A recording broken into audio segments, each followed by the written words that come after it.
Hello, friends. Today we're diving into a criminal case that has it all: politics, love, power, lies. At first glance, it's just a disappearance. On Friday, June 28, 1996, 30-year-old Anne-Marie Fehee, a secretary in the Delaware governor's office, didn't show up for work. She didn't answer calls. She missed meetings she'd never skipped before. Her family and friends grew worried. Her body wasn't found in a basement, not in a forest, but in the ocean, sealed inside an old, heavy refrigerator. Why did the killer stage this spectacle with the ocean? And why was it her, Anne-Marie Fehee, quiet, dedicated, with a grocery list in her notebook and vacation plans?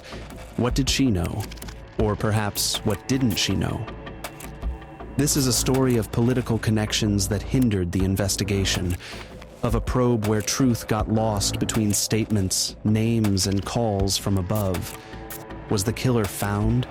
And how close was he from the start? She was 30, young, beautiful, ambitious, with an impeccable resume. Anne-Marie Fehee worked in the Delaware governor's office, managing schedules, overseeing meetings, and keeping high-ranking officials' timetables in check. But this wasn't just a clerical role. She was part of the inner circle, a trusted confidant, a subtle player. Her planner held state-level meetings. Her voice carried practiced politeness and clear, precise speech. Colleagues spoke of her with respect. They said, "She keeps everything under control." And also, she never raises her voice. She writes everything down. She's never late. Even her handwriting was neat, like her life. But behind this outward precision were personal secrets. Anne-Marie kept a diary, and in it, a different reality. Entries about eating disorders. She struggled with anorexia. Pages about depression, about a childhood with an alcoholic father, about her mother's death, about love. She called it poison I can't quit. In 1994, Anne-Marie Fehee met a man whose name was known to nearly everyone in Delaware, Thomas Capano. A lawyer, former deputy attorney general, advisor to the governor, charismatic, influential, divorced, with children. Older, he was 47, wealthier, more experienced. He was the type who commanded words, laws, fates. She was the type who managed on her own. At first, it was business talk, then meetings, then a relationship, a secret one. Capano insisted no one could know. Anne agreed, maybe because she admired him, maybe because she feared him. But over time, she grew uncomfortable in the relationship. She didn't want to be the secret woman. She wanted her own life. In 1995, she met Michael Scandlin, a financial consultant at a commercial bank. Simple, smiling, no connections, but respectful of her, and unlike Thomas, single. For Anne-Marie, this was a chance to breathe differently, without pressure, without backroom games, to just be herself. She tried to end things with Capano, but he wouldn't let go. He called, showed up, appeared at her doorstep, threatened to ruin everything if she left him. Here's the key question. Who was closer to her in her final days? Who was the last to see her alive? Or was there a third person? We'll find out soon. But for now, the main point. Anne-Marie had two men in her life. One from the halls of power, the other from ordinary life. And between them, a woman who just wanted peace. When a woman disappears, investigators first look at the person closest to her. At the time, that wasn't Thomas Capano. It was Michael Scandlin. They questioned Michael, checked everything, calls, movements, and it all added up. His alibi seemed airtight. Michael Scandlin was at a corporate dinner at a well-known Wilmington restaurant with multiple witnesses, including government officials and governor's office staff. Security cameras confirmed his presence. So why did the police still scrutinize him? Because he was Anne's last known partner. Because he knew about her past with Capano. Because he was too polite, too cooperative.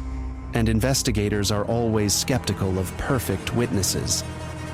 They let Michael go, and the focus shifted to where power, not questions, awaited, to someone who knew how to speak smoothly and smile when he didn't want to talk. That, as you might guess, was Thomas Capano. When a woman tied to a politician disappears, investigations tread carefully. Thomas Capano entered the case not as a suspect, but as a source of information. He came forward himself, gave interviews, confirmed, "Yes, we met. Yes, we had dinner. I drove her home. She left. Everything was fine." He spoke calmly, deliberately confident. He stuck to his story. At first glance, he gave no reason to doubt him, but inside the police department, doubts simmered, especially when dates, calls, and the evening's timeline started to unravel. They decided to organize discreet surveillance, but as soon as the first reports mentioned it, a call came to the station. Not threats, not shouting, just suggestions to be cautious. Mr. Capano is a respected figure, former prosecutor, close to the governor. Maybe don't push too hard. We're not even sure it's a crime. Think about how this will look. Investigators were hinted at. Don't cross lines. One officer, speaking anonymously to reporters later, said, "It was like working in a glass suit. You see everything, but you can't move. Every step pressure came from above. Be careful. He's a respected man." Reports grew softer. Officers received verbal orders to not rush to conclusions. Some even tried to hush talk of surveillance, deemed unethical, unacceptable. He's not a criminal. Capano, the former deputy attorney general, knew which papers slowed a case. He knew which faces at the station were friendly with his allies. He played ahead, and he was convincing. It seemed the case would drown in bureaucracy and status, until one piece of evidence literally surfaced. Summer, August 1996, the Atlantic Ocean, 28 days since Anne Marie's disappearance. At dawn off the New Jersey coast, fishermen spotted something odd in the water. A floating object caught between a pier and rocks, a white household refrigerator, sealed, taped shut. At first, they thought it was trash, someone dumping old appliances from a boat, but when they opened it, they froze. Inside was women's clothing, several bags, and a smell. Unmistakable, but no body. What they found was enough to spark a real hunt. Investigators determined this wasn't just a refrigerator. It was a container meant to dispose of the main evidence, a human body. DNA traces on the fabric and bags later confirmed they belonged to Anne Marie. But where was her body? Fishermen recalled seeing a small boat in the area the day before, no lights, alone.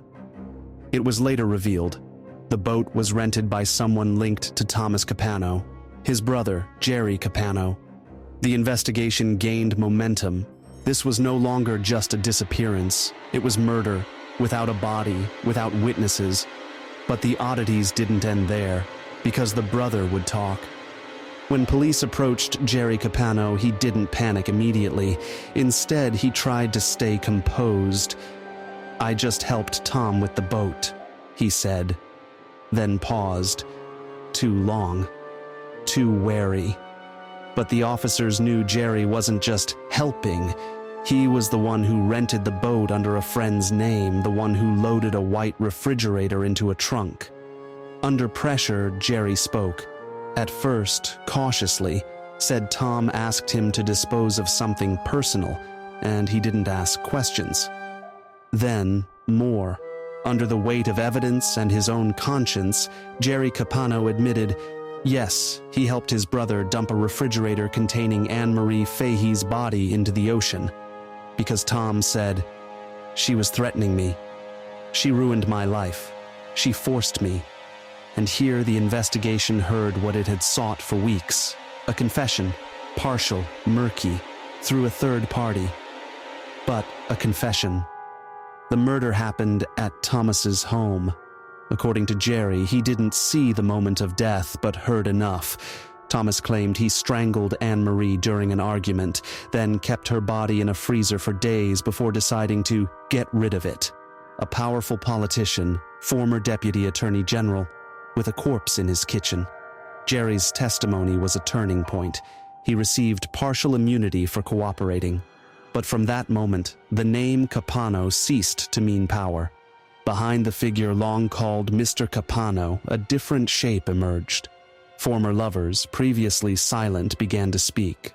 The trial lasted months. The prosecution had no body, but they had testimony, call logs, a chain of events.